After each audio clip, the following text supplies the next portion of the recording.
Coming up today on Locked On Texas Tech, the reloading begins, and we tackle considering a decision made by JT Toppin or Darrion Williams, possibly sooner than we think. Is there a deadline looming? We're into it next on Locked On Texas Tech.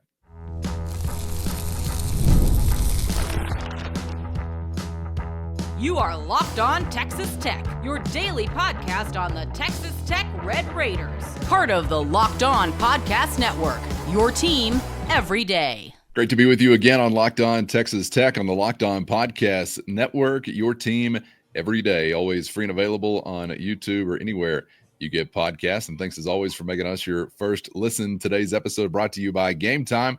Download the Game Time app, create an account, and use our code LOCKEDONCollege for $20 off your first purchase with the only Chris Level. I'm Casey Cowan. Chris, great to be back with you today. We are in future mode, a little earlier than we would have liked, but it's arrived nonetheless. Now colliding with season feelings still lingering, but also thoughts as to the priority that is right here at our door, and that's assembling a roster for the next one. And with portal windows already opening and so many moves already out there being worked on, Chris, across the country with many of your competitors, or all of your competitors, I suppose, there's no rest for the weary in this regard. For a podcast host or a fan, I find it wildly entertaining. So I'm excited to shift right back into assembly mode as we have had to do before. But today I want to focus in on a couple of conversations I know Texas Tech fans are very, very interested in as we look ahead to the next nucleus that we'll get to know next season. And we'll talk about that specifically involving two guys, in JT Toppin and Darrion Williams, that I think inarguably leaders in that conversation as far as questions about their future on the college level. And of course, I'm also curious, I'd like to just sort of pick your brain as we begin our conversation about what the reality for this program, or I guess any program, could look like this time of year.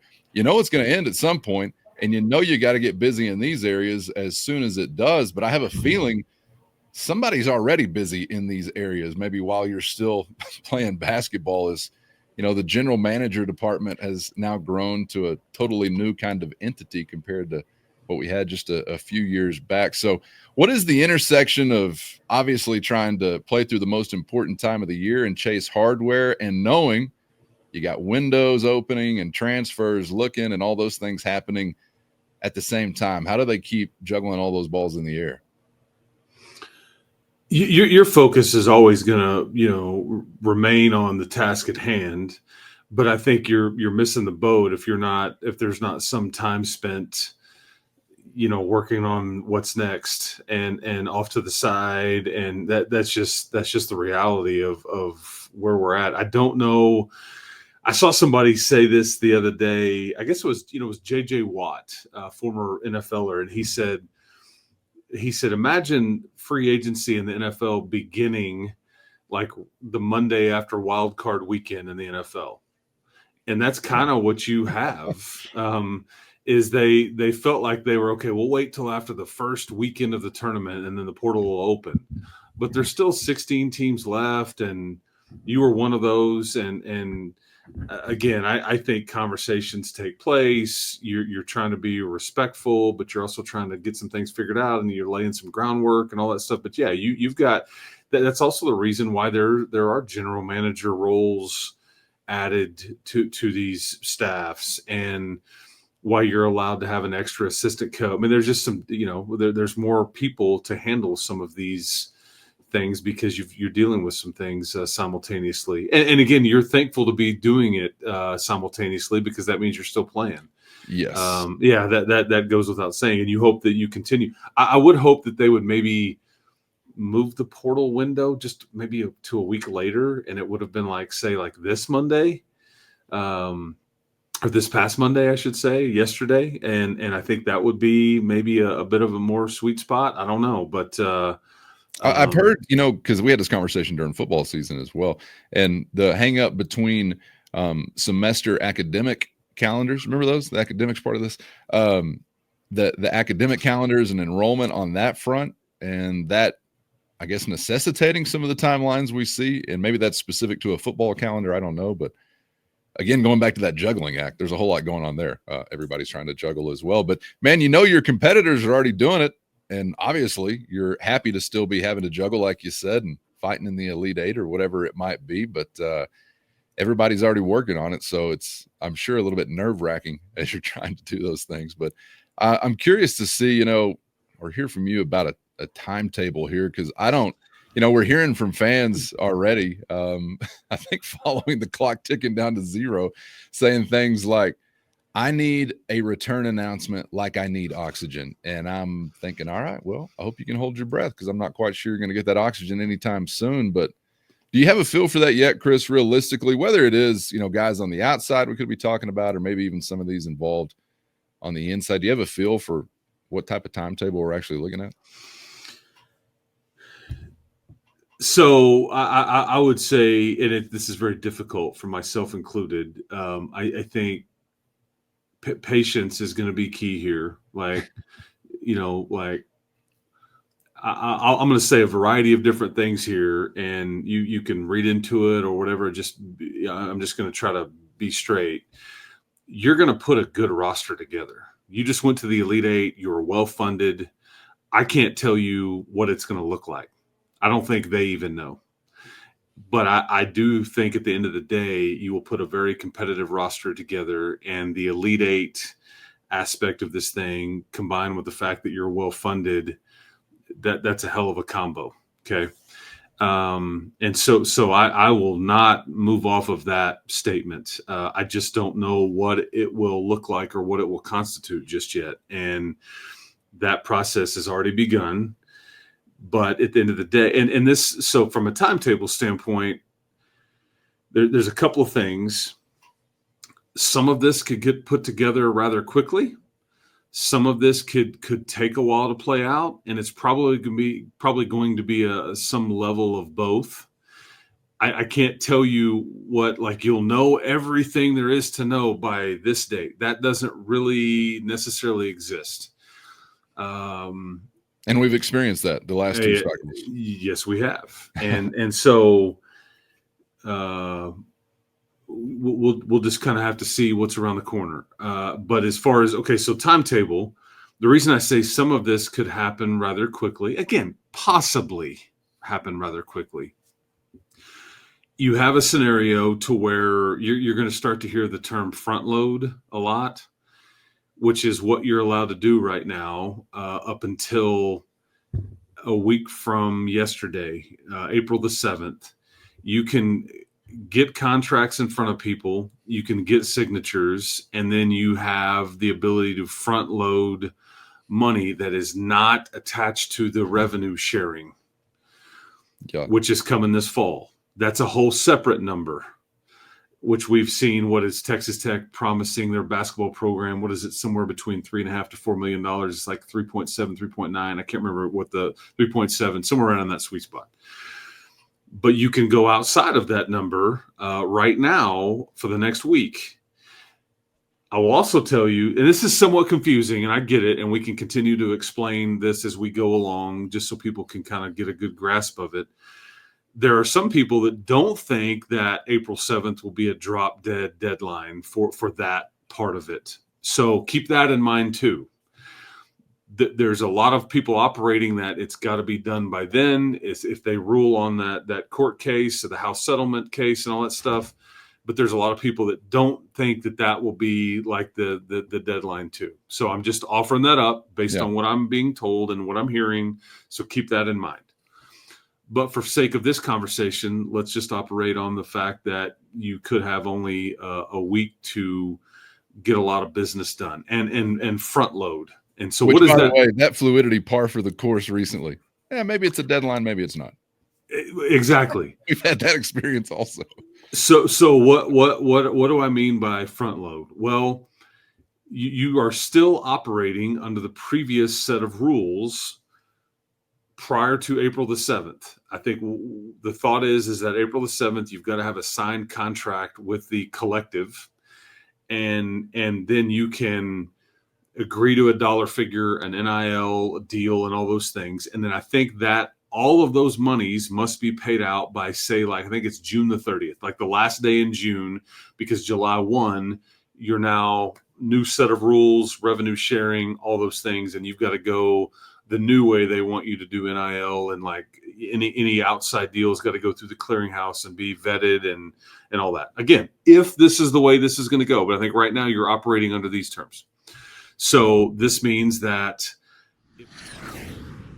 First, today's episode brought to you by Monarch Money. Ever check your bank account and wonder, where did all the money go? Between dining out, online shopping, and entertainment, it can be easy to lose track. That's where Monarch Money comes in, your personal CFO, giving you full visibility and control over your finances. Monarch Money isn't just a budgeting app, it's a complete financial command center. You can track all your accounts, investments, and spending in one place, so you stop just managing your money and start building wealth. You're going to love the all-in-one convenience. Instead of juggling multiple apps, you can use Monarch to check your finances, track spending, and even plan long-term goals. So take control of your finances with Monarch Money today. Use our code LOCKEDONCollege at monarchmoney.com for 50% off your first year. That's monarchmoney.com and our code LOCKEDONCollege for half off your first year. Today's episode brought to you by Game Time. Imagine watching your favorite team at the college basketball tournament live, feeling the energy of the crowd, witnessing unforgettable moments. We all know there's nothing like experiencing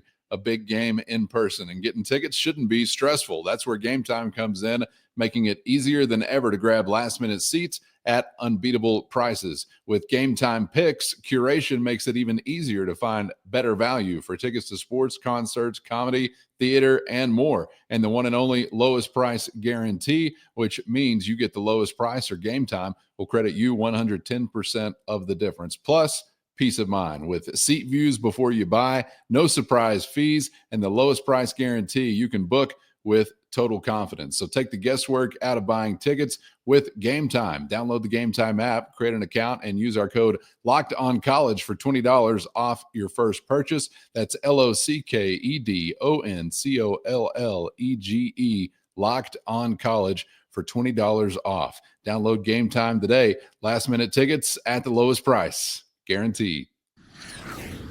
So this means that if I want to get in front of one of my current players or any player in the portal, and I want to say, here's a contract and here's what we're prepared to pay you, we can go as high as we want. Doesn't matter. It's the Wild West. And it's just got to be signed and all those things and agreed to and all that by next Monday. And so I think what you're trying to do right now, this is a current roster conversation as much as anything, and we'll get to two specifics as far as those players in a second. But that's what you are, I think, allowed to do, and what you're working on right now is let's give some people some decisions to make, and let's see what this is going to look like, and we can go way above and beyond if needed, and the player is worth it, and we've got the funds and all those things. Because as much as what's been going on, like basketball wise, behind the scenes, your university or your group of donors has been in the mindset of raising money for the last month to 6 weeks, specifically for basketball purposes for this window, similar to what you had in December when you had an opportunity to front load and acquire one of the top, if not the top, portal class in the country. Because I think you were able to go above and beyond, and if it came to a bidding war, it's like you money whip some folks, and then they can still participate in the revenue sharing aspect as well. But these are bonuses. These are, whatever. And so it allows you to, because think about it in these terms. You could have raised a bunch of money, agree to deals with your core roster. You could theoretically use most of your rev share number to go acquire new folks. Okay.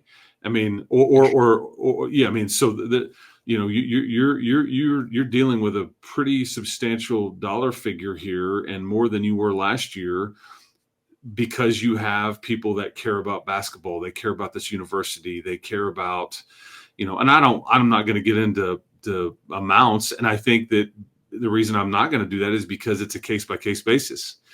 It's like, well, we have a budget. Well, we know how those go. It's like, well, if we want this one, this is what this is going to take. And then you either come up with it or you don't. And, it's all about what Grant would prefer, what the player would prefer. How does it fit into the budget? How does it fit into what role this player would want? All those kinds of things. So just trying to give everybody some context about the here and the now. And we could get answers quickly, but it could drag out because the two guys we're about to talk about, if they seek the NBA draft process again, this is going to take a while for these two. Or do you just go, okay, that's what you're doing, and we're going to go ahead and move forward with what we need to do right now, so we're not left holding the bag, literally.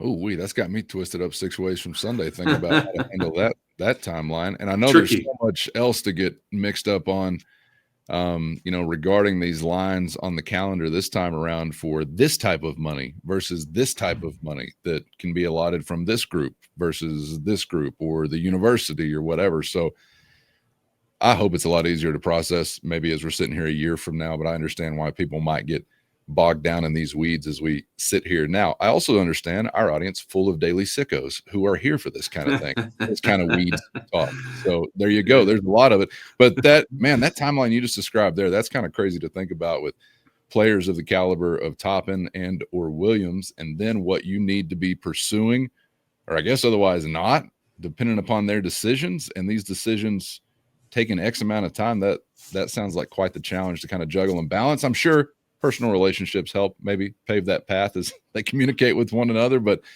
let's get into the Toppin and Williams angle of this, because I guess if we're talking about a nucleus of the future, you'd love to be talking about these guys remaining involved. We've had a lot of questions, through the season, Chris, as to why on occasion we're even mentioning a future without them, as it relates to some people looking at mock pro projections and not seeing a name listed or not seeing a name listed in the first round. So some have wondered, are we talking more transfer possibility, or is it all about professional opportunity or Texas Tech? So there's a whole lot to unpack there, but start wherever you'd like. This obviously a subject of extreme interest as we're talking about two of the best players in the Big 12 conference that I'd love to see personally back in red and black next year. And I hate to talk in absolutes, but I would not in any way think that either player here that we will discuss is at risk of going into the portal and leaving you. I think it's either professional basketball, whatever that looks like, or it's at Texas Tech. I could sit here and be very wrong there. I think if there's no need for them to go elsewhere. I think both players love their coach. I think the coach loves both players. I think that Texas Tech has been great for both of these guys and has elevated them, and I think they have elevated Texas Tech. It has worked out beautifully, and I don't envision a scenario to where they would need to seek employment elsewhere at the college level. Okay. I like to hear that up front. Yeah, even though we're not supposed to talk about how they're not employees. But what you're dealing with here is you're dealing with two players that are very high profile. I think they are also thought to be tweener types, would be an NBA term. And there are no guarantees for either player on draft, on round, or I think they're all, it's a bit all over the map. You'll see a lot more about JT out there as it relates to mock drafts and the thought process there. He's already been through this draft process, and he's, I've seen him 14th in the draft. I've seen him not drafted. And again, you have to get into it. It takes one team. But if you paid attention to the Arkansas and the Florida games, and you listen to some of the commentating or some of the thoughts around those games, that size is really bothering him. That, this, and that. I mean, and that's what he would be dealing with at the NBA level. He is 19 years old. He's a pup. He's still got so much more to learn and to be better at. But I think he flirted with this process a year ago. And I will tell you, I think the thought was, I'll go there for 1 year and that'll be it. Yeah. I was prepared to say to you that there's really, as we're going through this, there's been many times where I thought there's no chance either one of these guys are coming back. I'm prepared to say to you now, and you can listen closely. You can try to read into it. You can try to read facial expression or tone or whatever you want. First, today's episode brought to you by Supply House. Get the supplies you need from the site made for skilled trades with Supply House. Whether you're in plumbing, HVAC, or electrical work, Supply House is the reliable way to order products online. And their easy-to-use website is packed with helpful resources and the latest product info to help you get the job done right. Plus, with a complete inventory of over 200,000 parts from more than 400 top brands, you're going to find exactly what you need, delivered fast from coast to coast. Need help with an order? Supply House offers expert support and industry-leading service, so you'll always talk to a real person. And for trade pros looking for an extra edge, their free Trade Master program offers exclusive perks like a dedicated phone line, free shipping, and discounts on every order. Thousands of skilled professionals are already taking advantage, and now it's your turn to take your business to the next level. Join the Trade Master program today at supplyhouse.com/TM. That's supplyhouse.com/TM, and start ordering plumbing, HVAC, and electrical supplies with only a few clicks. Plus, use our promo code SH5 for 5% off your first order. That's SH5 at supplyhouse.com. You can listen closely. You can try to read into it. You can try to read facial expression or tone or whatever you want. Anybody out there, because after this show airs, there will be many people that will listen to what we say and do their own shows and all the things and try to put all these things together. Anybody out there that wants to paint this situation with a broad brush and say, both are gone, both are returning, you're guaranteed this, you're guaranteed that, is totally clueless. Because I think that this is playing out as we sit here and talk. I don't think anybody really knows the end game here. And even if you feel like, and this would be Tech's camp, these players camp and agents and all that, or a fans camp or whatever, I think this is the way this is going to go. You may end up being right, but I know that you will, because like let's just focus on JT. I think if you put something together, and I think that's the thought, is if you put something together that pays him like a late first round draft pick, not the whole contract, but like what that yearly breakdown would be, I think they're going to seriously consider it. And I think that's what's happening. I think that kind of offer, I think that kind of decision is coming. And he may say, man, I'm just done with this. I don't want to play school anymore. I'm ready to see what's out there. I don't know, but I don't think it will be because you didn't put your best foot forward there. And I think that everybody would love, on the Tech side of it, would love for this relationship to continue. But I do think that is a decision that is coming, and maybe it's coming rather soon. I can't pretend to tell you what kind of dollar figure that looks like, but Tech will be prepared to ante up. Chris, on him real quick before we get to D5, what happened this year to kind of impact the expectations of the future? Because I'm right there with what you were saying earlier and what apparently his camp viewed as the situation. You get that close to testing NBA waters, you decide for whatever reasons, all right, I'm going to be a Red Raider, but I think a lot of us are assuming, this is a one and done. He goes and has a Conference Player of the Year season. It's not like he didn't live up to expectations. He was great. So why are we not talking more automatically about maybe something we viewed as being there last year? And I guess, is it not now, or are we just too quick to it a year ago? Because JT is a player, and that's a loaded question. Yeah, easy and right? there's probably not any one thing. I think these combination of factors.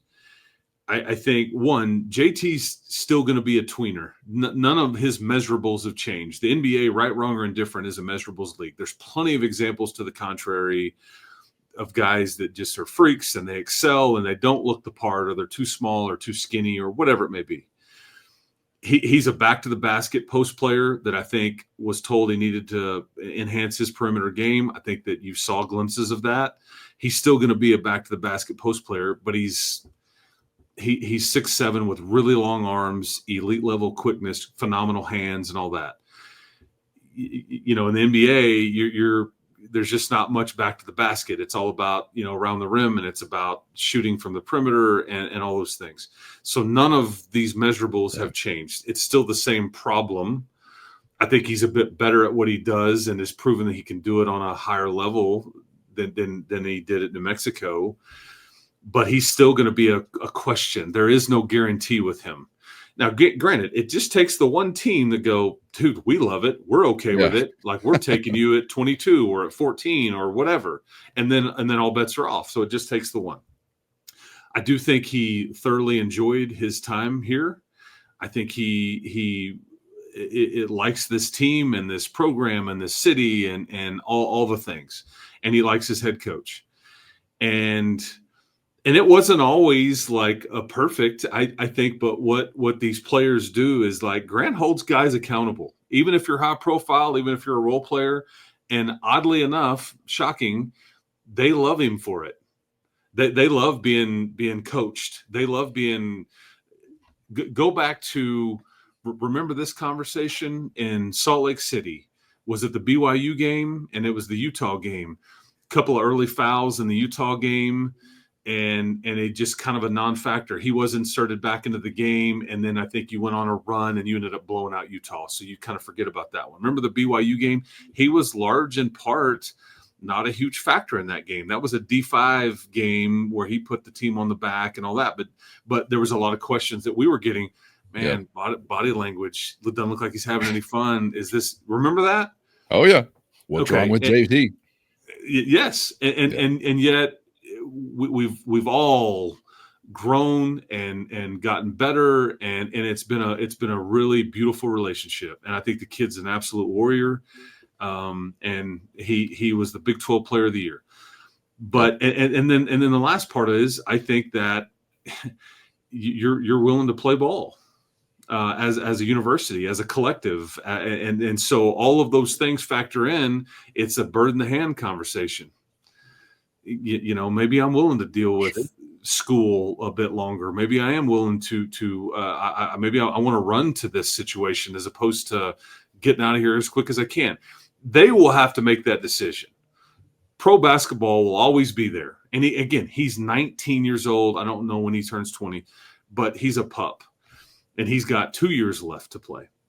So at some point, that is all going to be there. But if you want to weigh out the bird in the hand, we can guarantee you this, JT. We can say you don't have to gamble and go through this process. Like, continue to go on this journey with us, and we can play ball with you and make it a lot of financial sense to where it is a guarantee. Whereas the NBA, you go into the draft and there's a point of no return.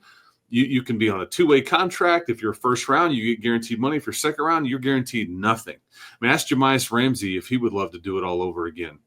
Ask Zaire Smith if he would love to do it all over again. You know what I mean? And sure. And so that's just all the things that will be weighed out. But financially, I do think you will be able to play ball. And I can't pretend to tell you what dollar figure that lands on, but he will have a hell of a decision to make. And I think Tech will do their part, and Grant will do their part, and the collective will do their part. So, and I was just looking at a curiosity's sake, back half of the first round of the NBA draft, around 1.9 to a little less than $4 million, just for whatever curiosity's sake that is worth. But this is, you could ask so many guys over the years, just now that monetary compensation above the table is allowed, if they'd like to do it over. Because I know so many, like Zaire Smith or whoever it might be, you're like, dude, you just made a lot of money in this NCAA tournament. Is it ever going to get any better for you financially, given the current rules of college basketball?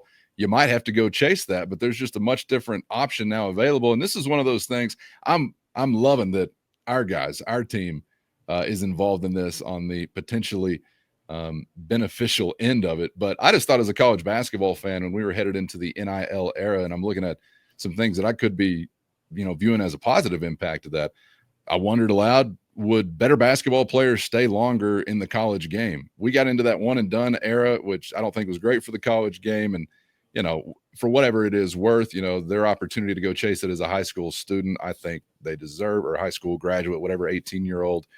This is America. Go do it if you want to. Point being, I did wonder, all right, is there maybe a guy here or there that would be chasing that NBA opportunity a little earlier that's saying, no, I actually like life in the Big 12 or the SEC or whatever it is in the NCAA tournament, and I can go after these dollars. And here we are. So we'll see what call JT Toppin makes, but it's kind of an interesting side note, just as college basketball fans consider the state of the sport and the state of how NIL impacts these things, that you now have this option out there. And obviously want to spend some time on D5 as well. I know there's some things similarly about these profiles and what we're talking about as far as professional prospects, Chris, but how do you feel like they kind of differ, or maybe where the conversation changes a little bit with Williams, if it does?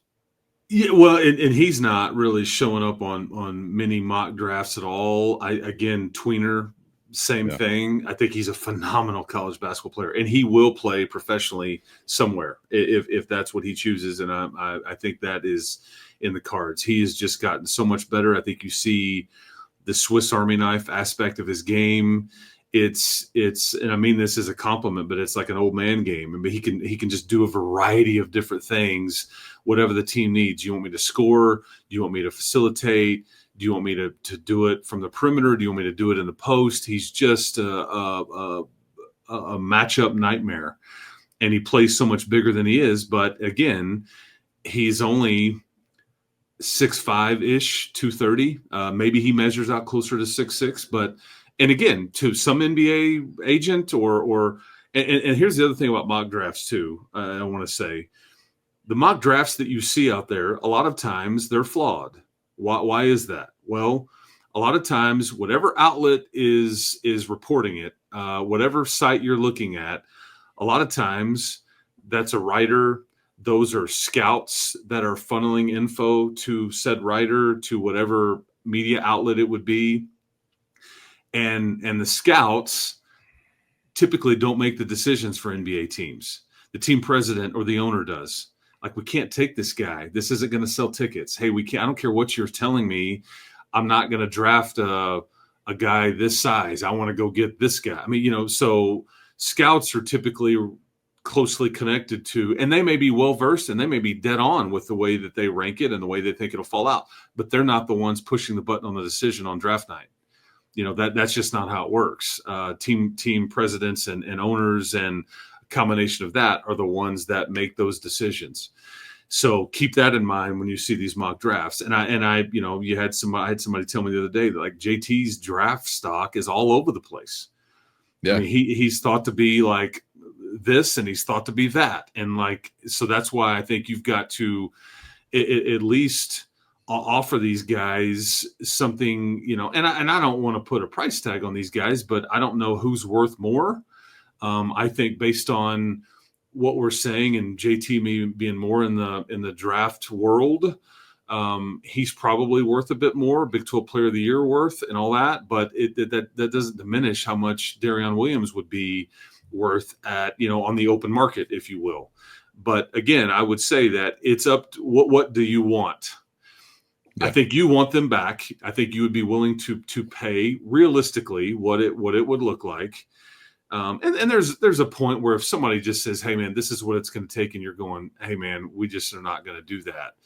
That there's maybe some haggling, whatever. But realistically, Tech will do their part here. But I don't want to play school anymore. I'm ready to go. I'm ready to go be an NBA guy or an overseas guy, or I'm willing to let the chips fall where they may and just see where this journey takes me. I've done school for 2 years or 3 years, and if that's the decision, then you salute, you move on. The key for Texas Tech is, can you get them to make that decision fairly quickly?